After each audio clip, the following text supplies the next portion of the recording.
ಶ್ರೀಕೃಷ್ಣನ ಸ್ವಂತ ಮಗನಿಗೆ ಬಂದ ಭಯಾನಕ ರೋಗವನ್ನ ಸಂಪೂರ್ಣವಾಗಿ ಗುಣಪಡಿಸಿದ ಪವಿತ್ರ ನದಿ ಎಲ್ಲಿದೆ? ನೂರಾರು ವರ್ಷಗಳ ಹಿಂದೆ ಒಬ್ಬ ರಾಜನು ಆನೆಗಳಿಂದ ತುಳಿಸಿದ ದೊಡ್ಡ ದೊಡ್ಡ ಬಂಡೆಗಳನ್ನು ಹಾಕಿಸಿದ್ರೂ ಕೂಡ ಒಡೆಯದೆ ಇಂದಿಗೂ ಜೀವಂತವಾಗಿರುವ ರಹಸ್ಯ ಪೆಟ್ಟಿಗೆಯಲ್ಲಿ ಏನಿದೆ?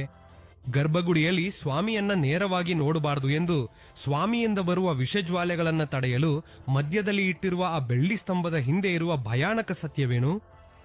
ರಥೋತ್ಸವದ ದಿನ ಖಚಿತವಾಗಿ ಆಕಾಶದಿಂದ ಇಳಿಯೋ ಆ ಗರುಡ ಪಕ್ಷಿ ಯಾರಿಗ್ ಸಂಕೇತ? ವಿಜ್ಞಾನಕ್ಕೂ ಅರ್ಥವಾಗದ 7 ಜೀವಂತ ಅದ್ಭುತಗಳು ಅಡಗಿರುವ ಆ ದಿವ್ಯ ಕ್ಷೇತ್ರವೇ ಕುಕ್ಕೆ ಸುಬ್ರಹ್ಮಣ್ಯ ಸ್ವಾಮಿ ದೇವಸ್ಥಾನ. ಇಂದು ಆ ರಹಸ್ಯಗಳ ಹಿಂದೆ ಇರುವ ನಿಜವಾದ ಇತಿಹಾಸವನ್ನ ತಿಳ್ಕೊಳ್ಳೋಣ.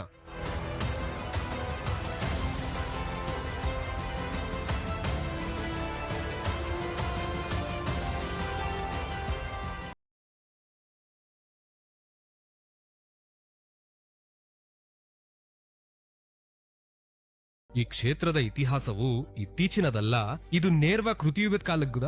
ಸ್ಕಂದ ಪುರಾಣದ ಪ್ರಕಾರ 3 ಲೋಕಗಳನ್ನ ಕಂಪಿಸುತ್ತಿದ್ದ ತಾರಕಾಸುರ ಮತ್ತು ಶೂರ್ಪಪದು ಎಂಬ ರಾಕ್ಷಸರನ್ನ ಕುಮಾರಸ್ವಾಮಿ ತನ್ನ ಶಕ್ತಿಯ ಆಯುಧದಿಂದ ಸಂಹರಿಸ್ತಾನೆ.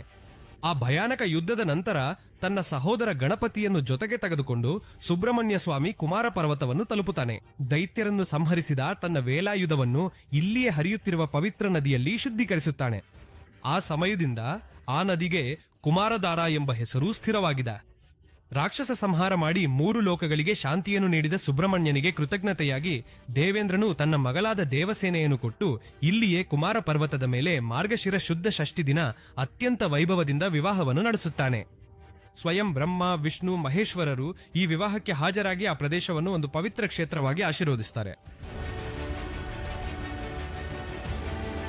ಈ ಕ್ಷೇತ್ರಕ್ಕಿರೋ ಮತ್ತೊಂದು ಅದ್ಭುತವಾದ ಇತಿಹಾಸವು ದ್ವಾಪರ ಯುಗಕ್ಕೆ ಸೇರಿದೆ. ದ್ವಾಪರ ಯುಗದಲ್ಲಿ ಶ್ರೀಕೃಷ್ಣನ ಪುತ್ರನಾದ ಫಾಂಬನೊಬ್ಬ ಮಹರ್ಷಿಯ ಶಾಪದಿಂದ ಭಯಾನಕವಾದ ಕುಷ್ಠರೋಗದಿಂದ ಬಳಲುತ್ತಾನೆ. ಆ ಸಮಯದಲ್ಲಿ ಸಾಂಬನು ಈ ಕುಕೆ ಕ್ಷೇತ್ರಕ್ಕೆ ಬಂದು ಕುಮಾರಧಾರ ನದಿಯಲ್ಲಿ ಪ್ರತಿದಿನ ಸ್ನಾನ ಮಾಡ್ತಾ ಸುಬ್ರಹ್ಮಣ್ಯ ಸ್ವಾಮಿಗಾಗಿ ಕಠಿಣ ತಪಸ್ಸು ಮಾಡ್ತಾನೆ. ಸ್ವಾಮಿಯವರ ಕರುಣೆಯಿಂದ ಮತ್ತು ಆ ಪವಿತ್ರ ಜಲಗಳ ಸ್ಪರ್ಶದಿಂದ ಸಾಂಬನ ಚರ್ಮರೋಗವು ಸಂಪೂರ್ಣವಾಗಿ ಗುಣವಾಗ್ತದೆ. ಆ ಸಮಯದಿಂದಲೂ ದೀರ್ಘಕಾಲದ ಚರ್ಮರೋಗಗಳಿಂದ ಬಳಲುವವರು ಇಲ್ಲಿ ಕುಮಾರಧಾರದಲ್ಲಿ ಮುಳುಗಿದ್ರೆ ಅವರ ರೋಗಗಳು ಖಚಿತವಾಗಿ ಗುಣ ಆಗ್ತವೆ ಎಂಬುದು ಭಕ್ತರ ಗಾಢ ನಂಬಿಕೆ. ಇದು ಒಂದು ಜೀವಂತ ಸಾಕ್ಷಿ. ಮತ್ತು ಸುಬ್ರಹ್ಮಣ್ಯ ಸ್ವಾಮಿಗೆ ಹಾವುಗಳೊಂದಿಗೆ ಇರುವ ಸಂಬಂಧವೇನು? ತನ್ನ ತಾಯಿ ವಿನಿತಿಗೆ ದಾಸ್ಯ ವಿಮುಕ್ತಿ ದೊರಕಿಸಲು ಗರುಡನು ಎಲ್ಲ ಹಾವುಗಳನ್ನ ಬೇಟೆಯಾಡುತ್ತಿರುತ್ತಾನೆ. ಆ ದಾಳಿಗೆ ಭಯಗೊಂಡ ಸರ್ಪರಾಜ ವಾಸುಗಿಗೆ ಪ್ರಾಣಭಯ ಉಂಟಾಗಿ ಈ ಕ್ಷೇತ್ರದ ಬಿಲದ್ವಾರ ಗುಹೆಯಲ್ಲಿ ಅಡಗಿ ಪರಮಶಿವನನ್ನು ಪ್ರಾರ್ಥಿಸ್ತಾನೆ. ಅಪ್ಪೋದು ಶಿವನು ಪ್ರತ್ಯಕ್ಷವಾಗಿ ಸುಬ್ರಹ್ಮಣ್ಯ ಸ್ವಾಮಿಯನ್ನು ಶರಣಾಗು ಎಂದು ಮಾರ್ಗದರ್ಶನ ನೀಡಿದನು. ವಾಸುಕಿಯ ಪ್ರಾರ್ಥನೆಗೆ ಕರಗಿದ ಸುಬ್ರಹ್ಮಣ್ಯ ಸ್ವಾಮಿ ಯಾರು ನಿನಗೆ ಏನು ಮಾಡಲಾಗದು ಎಂದು ಭಯಮುಕ್ತಿಯನ್ನು ನೀಡಿ ವಾಸುಕಿಯನ್ನು ತನ್ನೊಳಗೆ ಐಕ್ಯಗೊಳಿಸಿಕೊಂಡನು.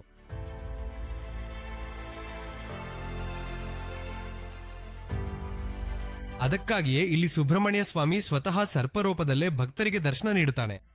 ಕಾಲಸರ್ಪ ದೋಷಗಳು, ನಾಗದೋಷಗಳು ಇರುವರು ಇಲ್ಲಿ ಅಶ್ಲೇಷ ಬಲಿ ಪೂಜೆ, ಸರ್ಪ ಸಂಸ್ಕಾರ ಪೂಜೆ ಮಾಡಿದ್ರೆ ಅವರ ಜೀವನದಲ್ಲಿ ಎಲ್ಲ ಅಡ್ಡಿಗಳು ದೂರವಾಗುತ್ತವೆ. ಇಂತಹ ಅನೇಕ ಯುಗಗಳ ಇತಿಹಾಸ ಹೊಂದಿರುವ ಈ ಕುಕ್ಕೆ ಸುಬ್ರಹ್ಮಣ್ಯ ಕ್ಷೇತ್ರದಲ್ಲಿ ವಿಜ್ಞಾನಕ್ಕೂ ಅರ್ಥವಾಗದ 7 ಅದ್ಭುತಗಳಿವೆ. ಅವು ಯಾವುವೋ ಈಗ ನೋಡಲ್ಲ. ಮೊದಲನೇದು ಸಂಪುಟ ನರಸಿಂಹಸ್ವಾಮಿ. ನೀವು ಯಾವ ದೇವಾಲಯಕ್ಕೂ ಹೋದ್ರೂ ರಾಜಗೋಪುರವನ್ನ ದಾಟಿ ಒಳಗ್ ಹೋಗಿ ಮೂಲ ವಿರಾಟ್ನ ದರ್ಶನವನ್ನ ಮಾಡ್ತೀರಿ. ಆದ್ರೆ ಇಲ್ಲಿ ಮೊದಲು ಸಂಪುಟ ನರಸಿಂಹಸ್ವಾಮಿ ದೇವಾಲಯಕ್ಕೆ ಹೋಗಿ ನಮಸ್ಕಾರ ಮಾಡಿದ ನಂತರವೇ ಸುಬ್ರಹ್ಮಣ್ಯ ಸ್ವಾಮಿ ದರ್ಶನಕ್ಕೆ ಹೋಗ್ಬೇಕು. ಈ ದೇವಾಲಯದಲ್ಲಿ ನೂರಾರು ವರ್ಷಗಳ ಹಿಂದಿನ ಯಾರೂ ಬೇರ್ಪಡಿಸಲಾಗದ ಅತ್ಯಂತ ಶಕ್ತಿಶಾಲಿ ಅಡವನ್ನು ಪೆಟ್ಟಿಗೆ ಇದೆ. ಹಳೆಯದಾಗಿ ಮಾಧ್ವಾಚಾರ್ಯರು ಹಿಮಾಲಯಗಳಲ್ಲಿ ವ್ಯಾಸ ಮಹರ್ಷಿಯರ ಬಳಿಗೆ ಹೋದಾಗ ವ್ಯಾಸ ಭಗವಂತರು ಅವರಿಗೆ 8 ಶಾಲಿಗ್ರಾಮಗಳು ಮತ್ತು 1 ನರಸಿಂಹಸ್ವಾಲಿ ಶಿಲೆಯನ್ನು ನೀಡಿದರು. ಮಾಧ್ವಾಚಾರ್ಯರು ಅವರು ಕುಕ್ಕೆ ಸುಬ್ರಹ್ಮಣ್ಯ ಸ್ವಾಮಿ ದೇವಾಲಯದಲ್ಲಿ 6 ಶಾಲಿಗ್ರಾಮಗಳನ್ನು ಮತ್ತು ಆ ನರಸಿಂಹ ಶಿಲೆಯನ್ನ ಆ ಪೆಟ್ಟಿಗೆಯಲ್ಲಿಟ್ಟು ಪ್ರತಿಷ್ಠಾಪಿಸಿದರು.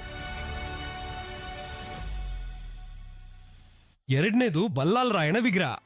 ಗಜಪತಿಗಳಿಗೆ ಸೇರಿದ ಬಲ್ಲಾಲ ರಾಜು ಎಂಬ ಅಹಂಕಾರಿ ರಾಜನು ಈ ಅದ್ಭುತವಾದ ಪೆಟ್ಟಿಗೆಯನ್ನು ತೆರೆಯಲು ಅನೇಕ ಬಾರಿ ಪ್ರಯತ್ನಿಸಿದನು. ಆನೆಗಳಿಂದ ತುಳಿಸಿದಲು, ದೊಡ್ಡ ಕಲ್ಲುಗಳನ್ನ ಹಾಕಿಸಿಗಂದ್ರು.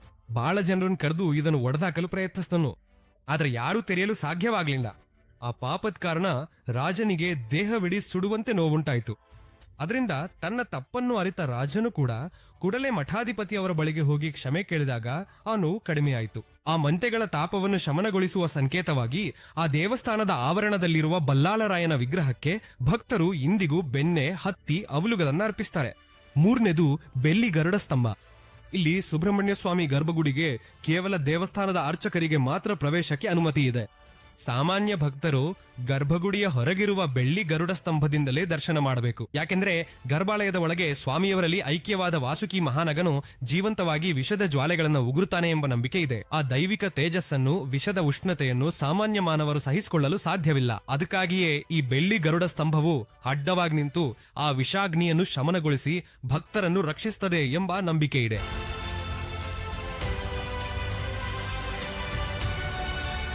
ನಾಲ್ಕನೆಯದು ಆದಿಸುಬ್ರಹ್ಮಣ್ಯ ದೇವಸ್ಥಾನ ಮತ್ತು ವಾಲ್ಮೀಕಂ. ಪ್ರಧಾನ ದೇವಸ್ಥಾನದಿಂದ ಸ್ವಲ್ಪ ದೂರದಲ್ಲಿ ಆದಿಸುಬ್ರಹ್ಮಣ್ಯ ಸ್ವಾಮಿ ದೇವಸ್ಥಾನ ಇದೆ. ಈ ದೇವಸ್ಥಾನವನ್ನು ದರ್ಶನ ಮಾಡದೇ ಇದ್ದರೆ ಸುಬ್ರಹ್ಮಣ್ಯ ಯಾತ್ರೆ ಪೂರ್ಣ ಫಲಿತಾಂಶ ನೀಡದು ಎಂದು ಹೇಳುತ್ತಾರೆ. ಇಲ್ಲಿ ಸ್ವಾಮಿಗೆ ವಿಗ್ರಹವಿಲ್ಲ, ಕೇವಲ ಒಂದು ಗುಡ್ಡೆ ಮಾತ್ರ. ಈಗ ಈ ಗುಡ್ಡೆ ಮಣ್ಣನ್ನು ಭಕ್ತರಿಗೆ ಪ್ರಸಾದವಾಗಿ ನೀಡಲಾಗುತ್ತೆ. ಇದನ್ನಿಟ್ಕೊಂಡ್ರೆ ಯಾವುದೇ ಅನಾರೋಗ್ಯಗಳು ಹತ್ತಿರ ಬರುವುದಿಲ್ಲ ಎಂದು ಹೇಳ್ತಾರೆ. ವಾಸುಕಿಯು ತಪಸ್ಸು ಮಾಡಿದ ಸ್ಥಳವು ಇದೇ ಪ್ರದೇಶವಾಗಿದೆ. 5ನೇದು ಕುಮಾರಧಾರ ನದಿಯ ಪವಿತ್ರತೆ. ಸ್ವಾಮಿಯ ಆಯುಧವನ್ನು ತೊಡೆದ ನೀರು ಇದಾರಿದೆ. ಈ ಕುಮಾರಧಾರ ನದಿಯಲ್ಲಿ ಮುಳುಗಿದರೆ ದೇಹ ಮಾತ್ರ ತೊಯ್ದಾಗುವುದಲ್ಲ, ಮನಸ್ಸಿನ ಅಹಂಕಾರ ಮತ್ತು ಪಾಪಕರ್ಮಗಳು ನದಿಗೆ ಸೇರೋಗ್ತವೆ. ಅನೇಕ ಔಷಧ ಗುಣಗಳಿರುವ ಈ ನದಿಯಲ್ಲಿ ಭಕ್ತರು ವೇಗೋಜಾಮ ಎಂದು ಸ್ನಾನ ಮಾಡಿ ತೊಯ್ದ ಬಟ್ಟೆಯಲ್ಲೇ ಸ್ವಾಮಿಯನ್ನ ದರ್ಶನ ಮಾಡ್ತಾರೆ. 60ನೇ ಬ್ರಹ್ಮರಥೋತ್ಸವದ ದಿನದ ಅದ್ಭುತ. ಸುಬ್ರಹ್ಮಣ್ಯ ಷಷ್ಠಿ ದಿನ ಸ್ವಾಮಿಗೆ ಬ್ರಹ್ಮರಥೋತ್ಸವ ಅತ್ಯಂತ ವೈಭವದಿಂದ ನಡೀತದೆ.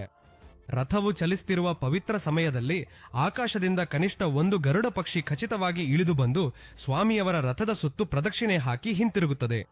ಆ ಒಂದು ದಿನ ಮಾತ್ರ ಆ ಪಕ್ಷಿ ಹೀಗೆ ದರ್ಶನ ನೀಡುವುದು ದೇವತೆಗಳು ಕೂಡ ಈ ಉತ್ಸವವನ್ನ ಮೇನಿಂದ ವೀಕ್ಷಿಸುತ್ತಿದ್ದಾರೆ ಎಂಬುದಕ್ಕೆ ಜೀವಂತ ಉದಾಹರಣೆ.